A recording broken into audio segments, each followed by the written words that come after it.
You talked to Alberto Gonzalez. Yeah.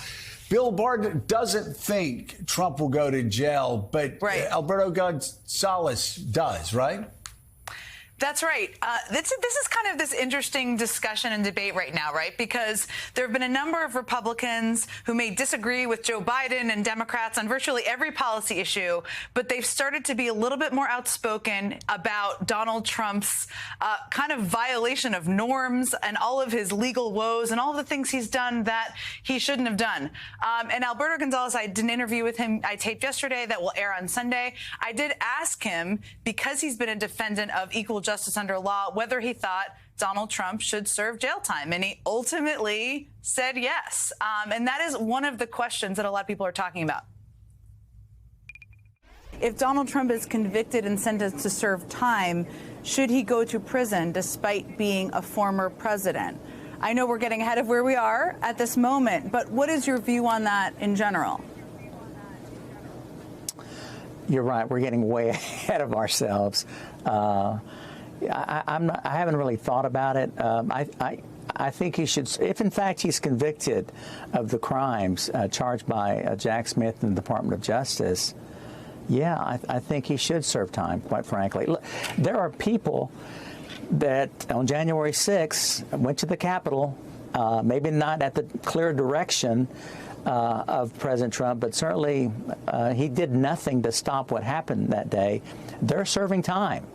And so if, in fact, the crimes, if, in fact, Jack Smith is successful in prosecuting Donald Trump for the crimes that he's charged, I think it would be fair that he go to prison. But we're a long way from there. So we may be a long way from there, Joe, but this is an important question, because if we are all arguing, including many former Republican attorney generals, that Donald Trump should be treated just like everybody else, he has the right to defend himself. But if he is convicted, should he serve the time in prison? And that is an important question, and one people have different views on. Well, they really do. And you have actually competing views from two Republican attorney generals there.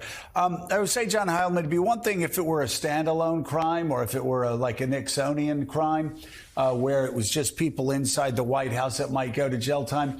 There are a lot of Americans, a lot of working class Americans, middle class Americans that are in prison now, and they are in prison now. They told their judges because they followed the directions of Donald Trump, who told them to come to Washington, said it would be wild, told them to go up to Capitol Hill on January the 6th, had to show strength, they couldn't be weak, and that he was going to be right there with them. So again, what does it say about a legal system that if Donald Trump is ultimately convicted by a jury of his peers, what does it say that working class people have to go to jail for 5, 10, maybe even 20 years, and Donald Trump gets to hang out at country clubs?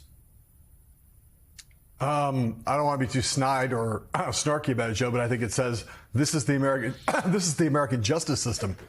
I mean, we've had a disparate impact of the justice system on people of color, people of modest or no means. You know, we've had millions of prisoners over the last decade serving time for nonviolent drug offenses. As an example, people sold a little weed, and now they're behind bars for years and years. And you've got Donald Trump, who could end up being one of the ultimate exemplars of the notion that if you're rich and you're powerful and you're entitled and you come from money or you have political status or connections, that you don't ultimately have to be to face the music, even after being convicted, as you just pointed out, potentially on a wide variety of charges in 4 different cases. He's charged with dozens upon dozens of felonies now. So, look, I mean, I think, you know, there will be a question. You know, I think a lot of people in America would happily make a deal today if Trump said, I will not run for president. I will withdraw from this race. I'll never be your president again in order to avoid jail time. I think there are a lot of people across the political spectrum who would accept that. If we get to the other side of the election and Trump has run effectively to try to win so he can invalidate the cases being brought against him, at least 3 of them, but he loses to Joe Biden, I think there are going to be a lot of people who are going to say, there are going to be a lot of arguments from a lot of quarters. They're going to say, you know what? If we're going to be the kind of justice system in America that we claim to be, and the president's been convicted on these very serious charges, he's going to have to do some time. And we'll see whether this gambit of Trump's to try to drag all this out ends up working to his advantage or his disadvantage. Yeah, I think most lawyers talking to him would say you lose your leverage after the election.